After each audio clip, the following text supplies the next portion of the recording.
This is not a test. This channel has interrupted its regular programming to provide disaster information not being readily reported. Important details will follow this tone.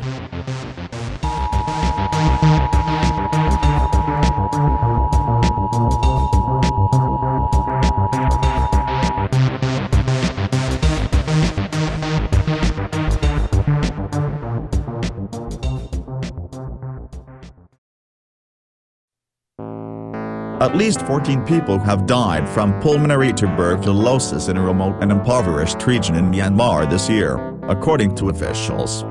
The illness, characterized by a persistent cough, has hit two villages, located around 800 miles from Myanmar's largest city Yangon. 14 middle-aged people, including 6 women, have succumbed to the disease over the past months. A medical team, consisting of a military doctor and health workers, has been providing treatment to 20 other patients in the 2 villages with similar symptoms. According to World Health Organization estimates, more than 150,000 people suffer from tuberculosis in Myanmar, which is currently included in a list of 30 countries recognized as high burdened with the infectious respiratory disease.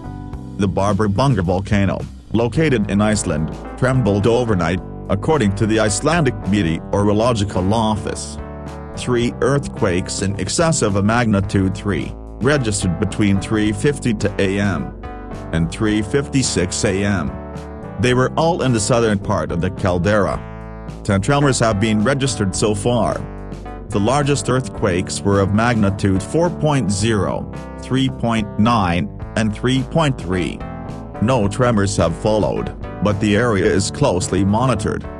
The Ministry of Health and Social Services on Wednesday reported a malaria outbreak in the northern part of Namibia, which has already claimed 13 lives.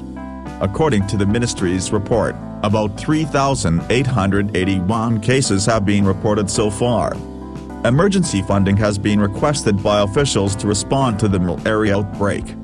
Interestingly enough, the total budget for the outbreak response is about $2.1 million Namibian dollars, which is the equivalent to $161,538 US dollars. Conditions are troubling to say the least. In fact, the state hospital in Randu is experiencing overcrowding due to the outbreak, thus the ministry needs to put up tents to cater for the huge number of patients. 2 suspected human cases of bird flu have been detected in Indonesia. Currently, the vaccination process is ongoing, however, vaccines are in limited supply. Only 75,000 vaccinations out of the needed 3 million are available. At present time, 310 ducks have been tested positive for bird flu.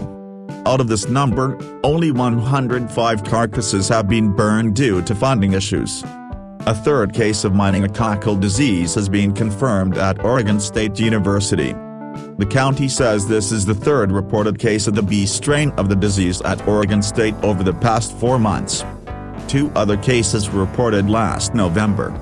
The H5N1 influenza virus, commonly known as bird flu, has been detected in birds at a park in Nepal. Tests confirmed the H5N1 virus on the dead birds from the park. Authorities are on high alert to prevent possible outbreak. Precautionary measures have been adopted since instances of the avian flu have been confirmed. A highly contagious variation of the H5N1 bird flu virus has been identified in Malaysia. The strain was confirmed among chickens at a backyard. Meanwhile, authorities had set up roadblocks to contain the outbreak after 3 cases were detected in one village. The state government has sought police help to stop the trafficking of fowl, where 15 chickens were found dead recently. Finally, 12 persons have been injured, 2 of them seriously, in a suspected attack by a hyena into adjoining villages in India. According to a district forest officer, the animal attacked people, including a woman, sleeping outside their homes. The woman and another person suffered several bites and were admitted to the government general hospital. 10 persons, who received scratches and bruises, were administered first aid and discharged. The residents initially suspected that it was a leopard, but as it was dark they weren't sure of the animal. Attacks by a hyena on a habitation, especially on human beings without being provoked, is quite rare and points to a possible deficiency in the mental condition of the animal. Thank you for tuning in. If you found this to be interesting, please like, share, and subscribe. While at it, post your thoughts on this and whatever else is on your mind below. If you like the social media thing, you can link to us via the standard allotted social sites in the description. Have a great day, guys.